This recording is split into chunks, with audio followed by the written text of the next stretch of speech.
গত জুমাতে আমরা আলোচনা করেছিলাম রাসূল সাল্লাল্লাহু আলাইহি ওয়াসাল্লামের মক্কি জীবনের প্রথম 5 বছর।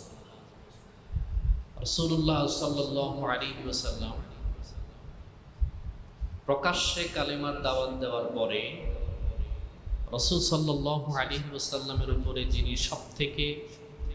যারা সবথেকে বেশি জুলুম, নির্যাতন, নিপীড়ন করেছিলেন, তাদের মধ্যে অন্যতম তার নিজের পরিবারের লোক আবু জেহেল, আবু লাহাব,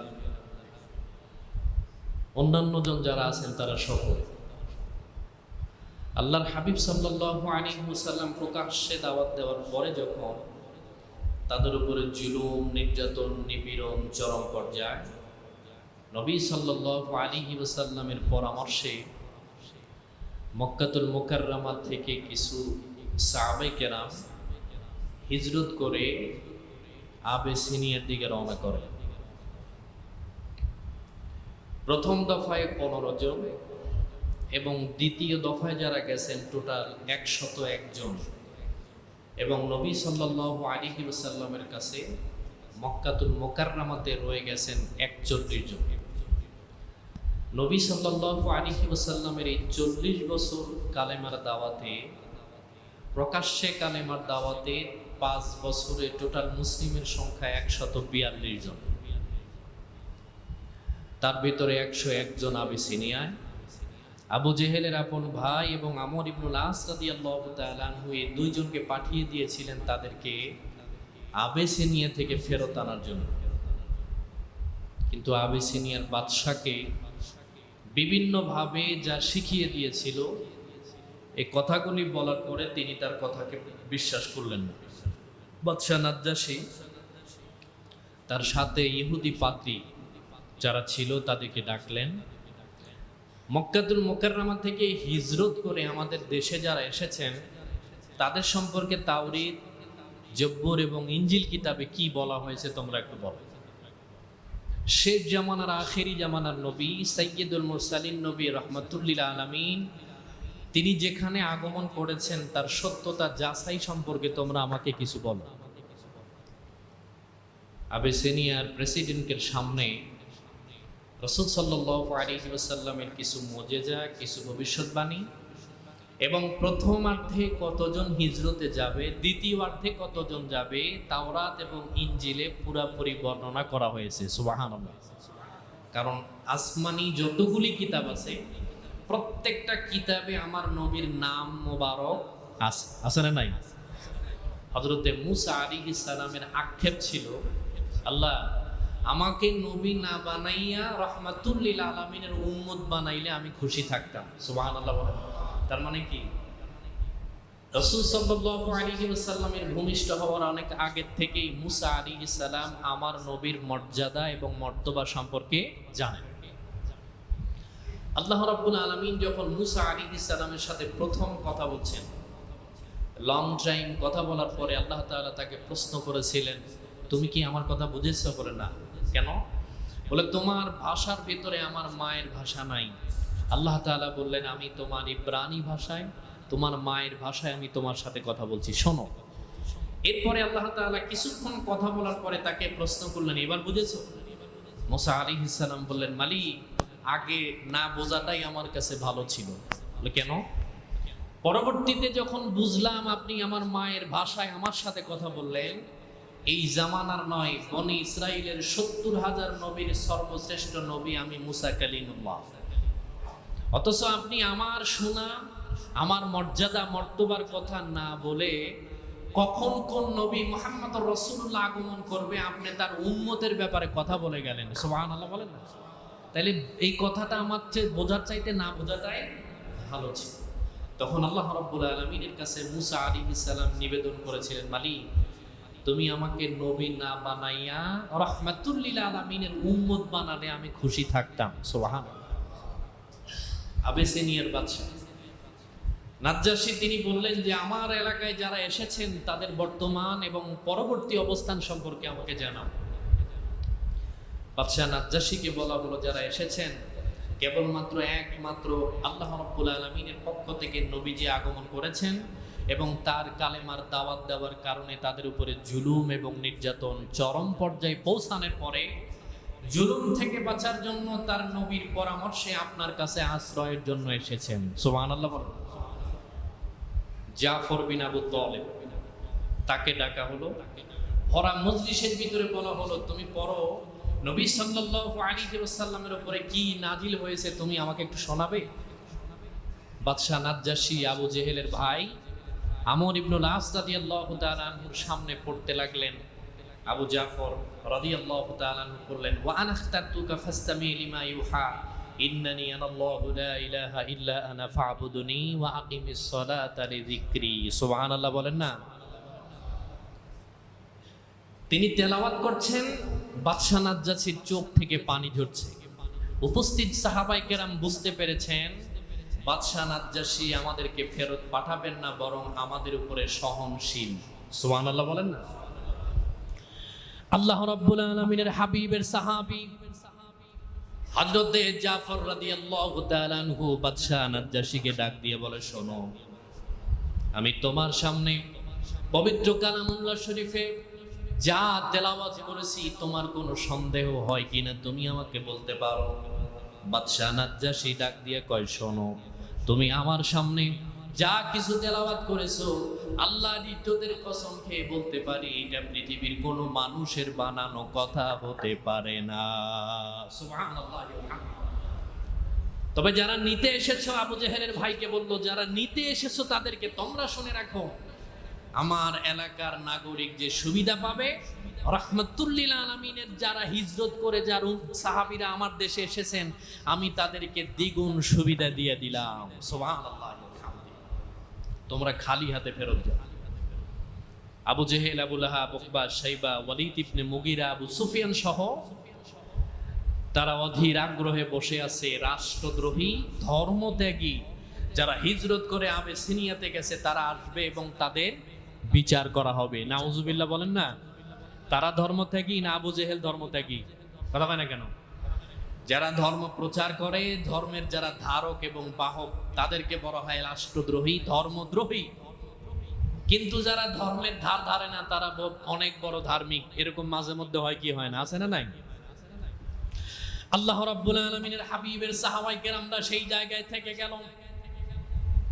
আমর ইবনুল আস রাদিয়াল্লাহু তাআলা আনহু আবু জেহেলের কাছে এসে বারবার ডাক দিয়ে বলে, শোনো, আমরা যাদেরকে উপঢৌকন নিয়ে গিয়েছিলাম বাদশা নাজ্জাশীর কাছে, কিন্তু তিনি আমাদের উপঢৌকন গ্রহণ করেন নাই।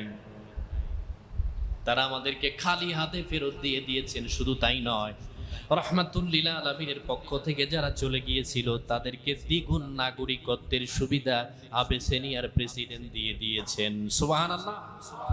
এবার কি করা লাগে? মুসলমানের সংখ্যা মক্কাতুল মুকাররমাতে মাত্র 41 থেকে 42 জন।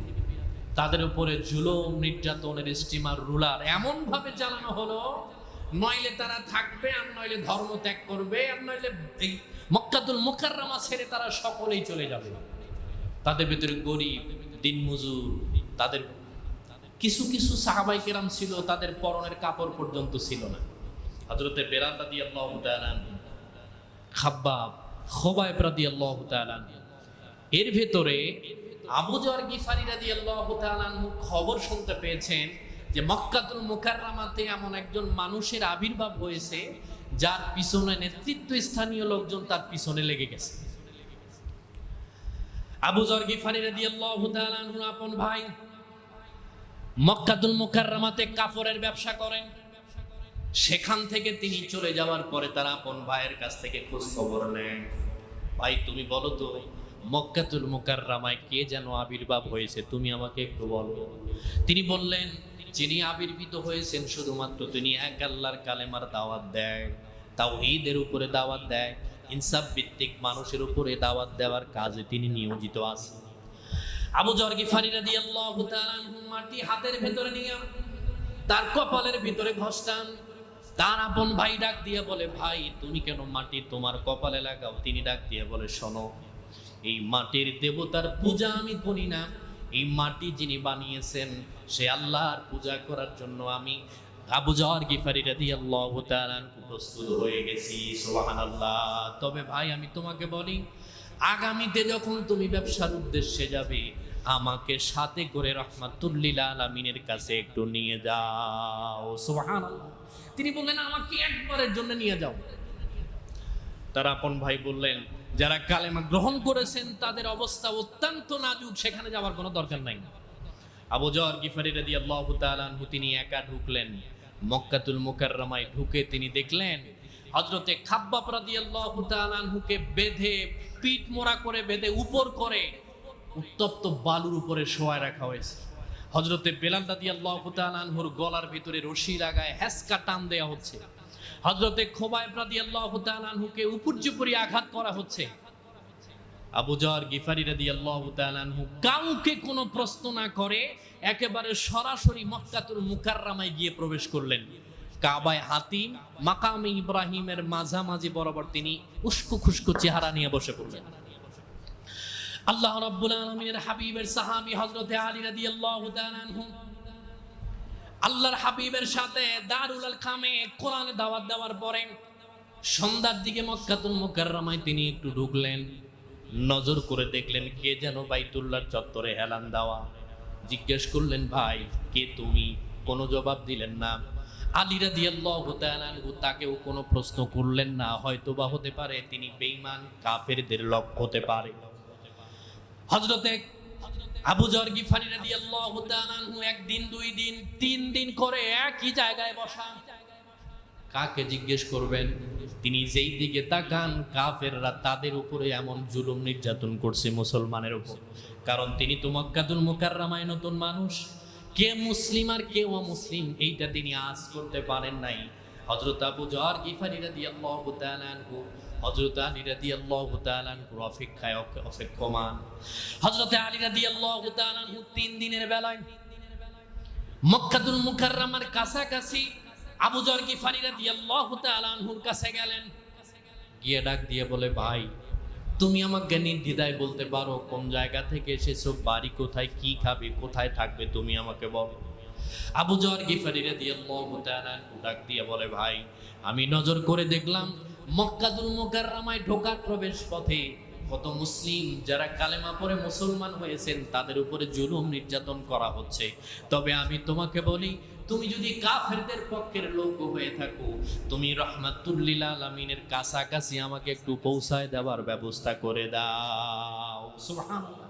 হযরত আলী রাদিয়াল্লাহু তাআলা আনহু বললেন তুমি জায়গা মতো চলে এসেছো, তুমি আমার বাড়িতে চলো, খাবে, এরপরে আমি রাহমাতুল্লিল আলামিনের কাছে তোমাকে পৌঁছায় দিব। তবে শোনো আমি আল্লাহর হাবিবের দারুল আরকামের দিকে রওনা করব, খবরদার তুমি আমার পিছন যদি আজ করতে পারো কোনো কাফের আমাকে টার্গেট করে আগাচ্ছে আমি তোমাকে একটা বুদ্ধি শিখাই দেই। বলে কি? আমি সামনে আগাবো, যদি আমি আজ করতে পারি কাফেররা আমাকে ধাওয়া করার জন্য বা তোমাকে আঘাত করার জন্য প্রস্তুতি গ্রহণ করছেন, আমি আমার জুতার ফিতা ধরে টানতে থাকবো, তারা যেন বুঝতে পারে যে আমার জুতা ছিঁড়ে গেছে, আমার জন্য অপেক্ষা করার দরকার নাই, তুমি সামনের দিকে আগাতে থাকবে। সুবহানাল্লাহ বলেন না।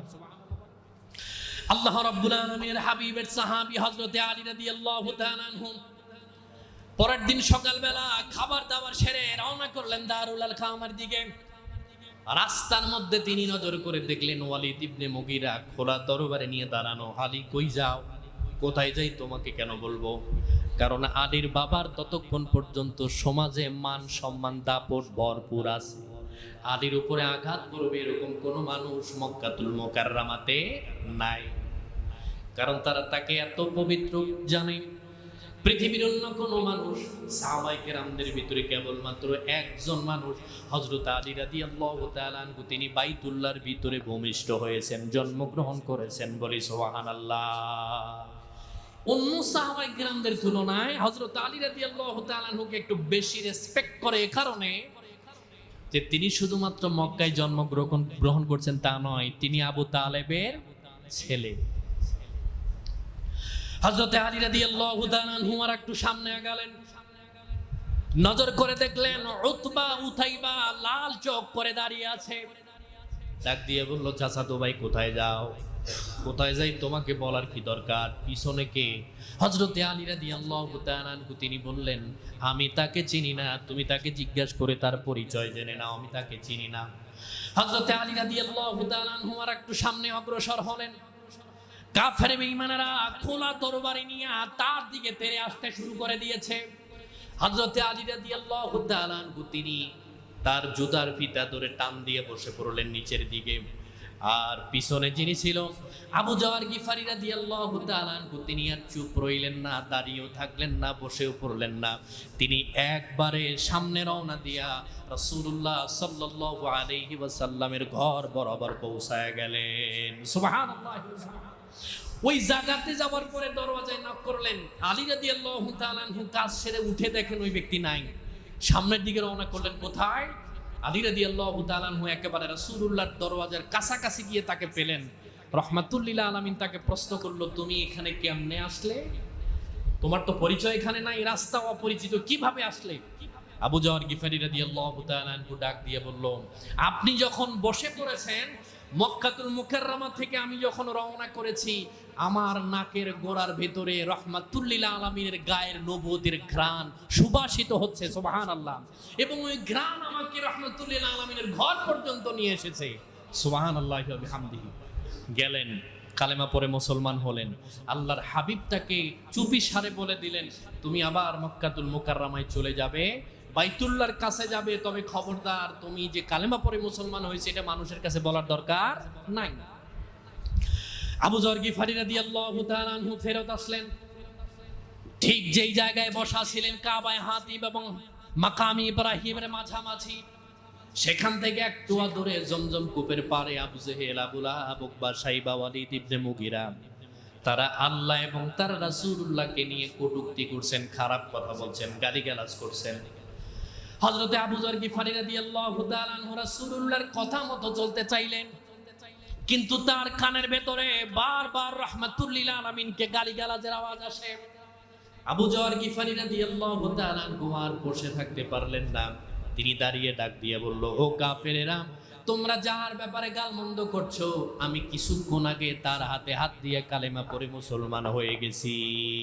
সুবহানাল্লাহ। আবু জেহেল এতটা রাগান্বিত হলেন যে সেখান থেকে এসে তার উপরে এত জোরে আঘাত করলো, তার হাতে তার গোটা শরীরের ভিতরে আঘাত করলেন এবং হযরতে খাব্বাব রাদিয়াল্লাহু তাআলা আনহুর কাছে নিয়ে গেল। হযরতে খাব্বাব রাদিয়াল্লাহু তাআলা আনহু তিনি যার বাড়িতে ছিলেন তিনি ছিল কামার। লোহা দিয়ে যে জিনিসপত্র বানায় তারে কি কয়? কামার। আর মাটি দিয়ে যে জিনিস বানায় তারে কয় কুমার। এই যে এমনি যে টানে এটারে আপনারা কি কন? আমাদের এলাকাতে এটারে কয় হাফর। সামনে কয়লা দিয়া এরপরে এরকম করে টানলে বাতাসের মাধ্যমে সেটা আগুন একেবারে লাল টকটকে হয়ে যায় এবং কি লোহা পর্যন্ত লাল করে ফেলে। এরকম আছে না? এখন তো অটোমেটিক মেশিনে করে, মোটর দিয়ে করে। ওই সময়ে তিনি যার বাড়িতে ছিলেন তিনি এই কাজ করতেন। শুধুমাত্র কালেমা পড়ার কারণে হযরতে খাব্বাব রাদিয়াল্লাহু তাআলা আনহুকে চিৎ করে তার উপরে শোয়াইছেন। এরপরে সেটা দিয়ে টেনে আগুনে এত উত্তপ্ত করেছেন যে তার গায়ের চামড়া, তার গায়ের চর্বি তার উপরে পড়ে আগুন নিভে যেত। নাউজুবিল্লাহ, জোরে বললেন না? এ হলো ইসলামের প্রাথমিক সময়।